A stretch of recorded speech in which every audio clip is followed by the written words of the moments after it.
Chicago got real cold. That means I'm cold, bougie. And I experienced my first LA winter, and that was adorable.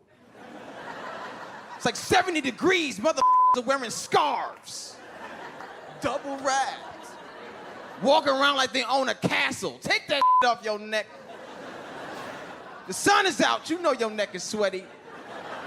Now you out here with a wet neck, endangering the world. People with wet necks make bad decisions. Hitler had a wet neck the whole time. You in love? Make some noise real quick. You in love? Look at this interracial couple. Martin Luther King would be proud of y'all. How long y'all been together? 3 months? Oh, so that's not at all. Y'all playing pretend right now, son. I like the first year. The first year is the most fun. Oh, it's so fun, right? It's most fun. It's not the most meaningful, but it's the most fun because both of y'all don't know how crazy you are yet. Y'all have no idea how crazy you are. The first year, you just play pretend. You do cute. Everything's cute. You do cute stuff, like hold each other all night. That's some fake ass. No real couple does that garbage. And if you're with somebody past a year and they're still holding you all night, you were dating a serial killer. And they will wear your skin to the bank, just to the bank wearing your skin. That's crazy. I wake up when you wake up. How is that not insane? Have you been asleep? No, girl, you sleep for the both of us. That's crazy. You can't get all the way to sleep holding another person all night. It's impossible. She moves, you wake up. You move, she wakes up. She farts, you act like she ain't do it because you trying to be cute. Was that me? No, girl, that was Jesus.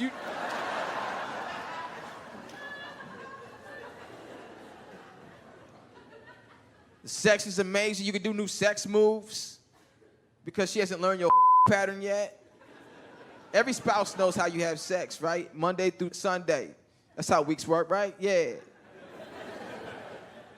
But that first year, everything's in your repertoire. You know what I'm saying? That's great. And then after sex, y'all both sit there, lay there, holding each other all night in that wet spot, chilling like you both want to be there. You know that wet spot. Vagina juice, back sweat, little bit of hope. It's all that right there. And the people that are reacting, you're having great sex. You continue to have great sex. And the people that aren't reacting, you just found out you've been having terrible sex your whole life. And that's not my fault. Because good sex creates a wet spot. And if you're a strategic man, you have sex on her side so you sleep dry.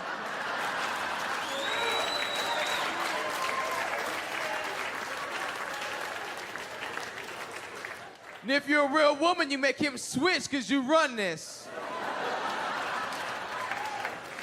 And if y'all a power couple, you have sex on the couch and make your friends deal with that juice.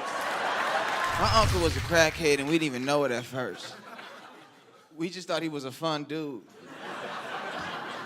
We did, man. We used to be in the basement. You know how kids do. You know, be in the basement just jumping on. Listening for sounds. Ooh, is that mom? Nah, keep going, y'all. He be right there with us. He had been up for 6 days. It was amazing. He was dope. Always had candy, the type you could eat and the type in the bag. Don't touch that. I don't know what that is. He was so dope, man. And then one day he stole all our TVs. And my mama was like, yo, crackhead ass uncle. And then me and my brother looked at each other. We was like, oh. That makes so much sense. You can take bedroom doors off of white boys' rooms for the rest of this generation, cuz. You know what you can do behind a bedroom door? Plan. We don't need you doing that. No angry white boy needs to plan shit for the rest of this generation, cuz. Take them bedroom doors out, baby. And while we at it, no more festering time, because that's where the dark thoughts come in.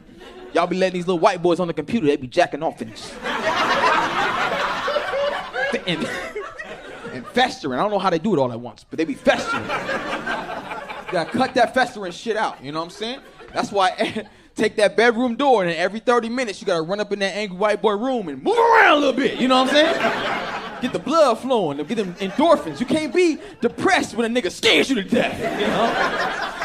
And if you don't have anybody to scare your white child, I have a cousin been scaring white people for free all his life.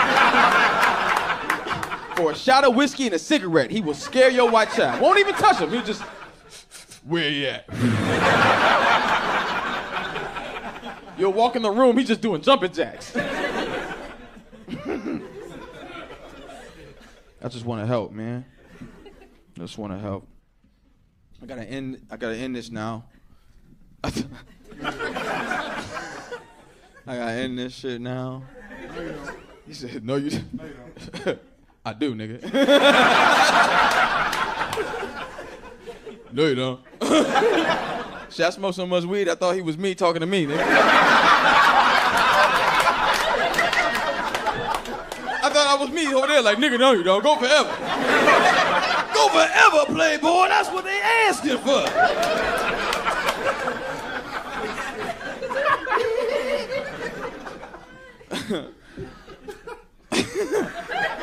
What do you do for a living, man? Inventory. Inventory? I work at the hospital. Oh, in the hospital? Damn, that's crazy. I used to sell knives. For a pyramid scheme. Called Cutco. Oh, yeah, you heard of them knives? Yeah, you got scammed, huh?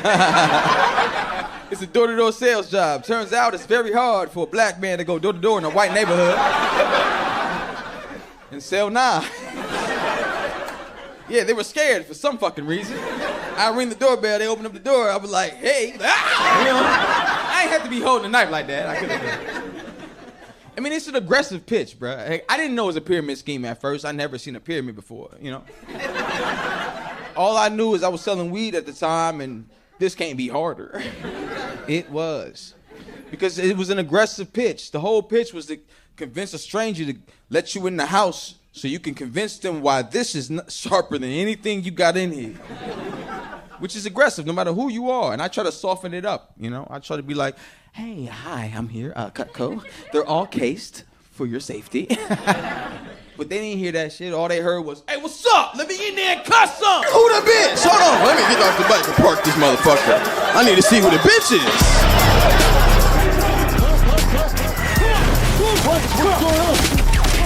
This is not happening. I'm your host. I'm your host, Roy Wood Jr.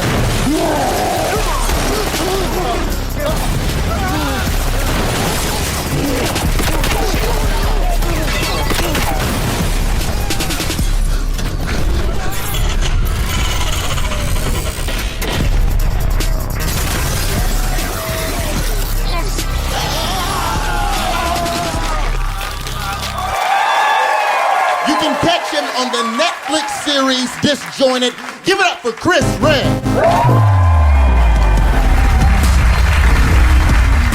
I'm from Chicago, where I was raised mostly. It's a big gang culture, don't know if you heard. And growing up, man, I looked up to like the wrong kind of people because I was just like one of those guys who wanted to fit in with what I thought was cool. And who I looked up to was gangsters, man. Gangsters and pimps. They were the coolest people to me, man. They had like cars and shit, right? With women, money. They had the coolest outfits. Pimps had the limp. And I'm like, are they hurting? No, nigga. That's just swag. You know what I mean? And it was cool to me, man. So I looked up to that. My big cousin, he was like the head of some gangsters, and it was so cool to watch him do shit. And I was like, I want to be down with that. And I liked fighting too. I love to watch fighting, but I didn't know how. I had never been in a fight. The most I had ever done at this point was be in the mirror like, ooh, if that fist come, I'll be like, no. You're just stupid, because you don't know how fast fists move. Fists move fast. I don't know if anybody has ever been hit, but it moves fast, and then another one comes right after, like, this is my brother. You know what I mean? Like, it's crazy. But my story is about how I lost my first 2 fights trying to be down. And I remember it like it was yesterday, because, you know, we all remember the things that depress us the most. I remember when my cousins, they parked their cars outside, they walked up to my house, and they were like, yo, Chris, you want to walk to the corner store with us? And my cousin real thug, 6'5", tattoos all over the place, tattoo tear in his face. He's not a killer, he's just a crier, but the nigga is real, you know? And he was hanging out with so many gangsters, like 6 other dudes, and they were all gangsters that everybody knew, and they wanted me to walk to the store with them. And I'm like, hell yeah, dog, I want to walk. And I was so excited and terrified because these were dangerous people.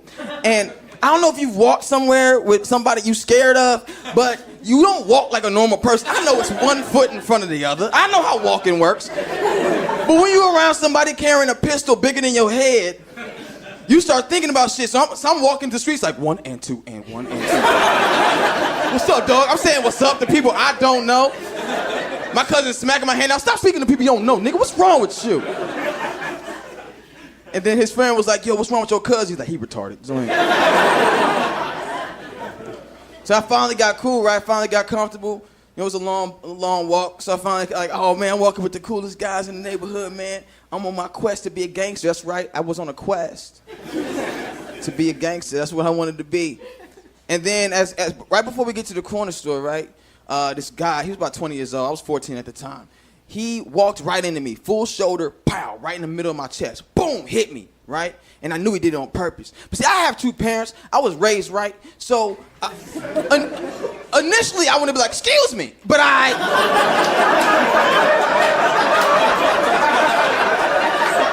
felt like this wasn't the right environment for manners, motherfucker. His pimps had the limp, and I'm like, are they hurting? No, nigga. That's just swag. You know what I mean? And it was cool to me, man. So I looked up to that. My big cousin, he was like the head of some gangsters, and it was so cool to watch him. But my story is about how I lost my first 2 fights trying to be down. And I remember when my cousins, they parked their cars outside, they walked up to my house, and they were like, yo, Chris, you want to walk to the corner store with us? And my cousin, real thug, 6'5", tattoos all over the place, tattoo tear in his face. He's not a killer, he's just a crier, but the nigga is real, you know?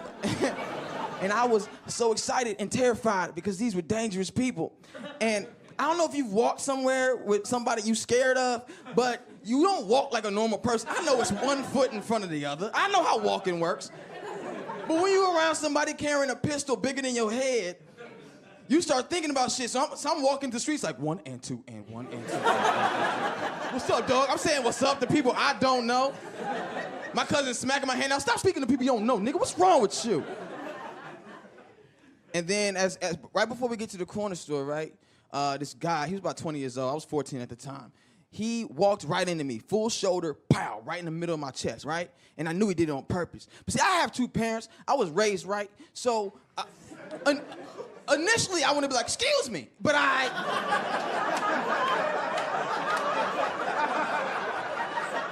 felt like this wasn't the right environment for manners, motherfucker. So I didn't say that. But what I did say was, huh, which is not better. And that sound was very loud. The guy was confused, and he thought I had said something, so he turned around, and he said, what the hell you say, bitch? Now, we're outside on the south side of Chicago. There's a bunch of people all around, and when somebody says bitch like that in the hood, everyone stops to see who the bitch is, you know? And so people stopped that had no business. There was a guy digging in the trash. He's like, who the bitch? There was somebody in the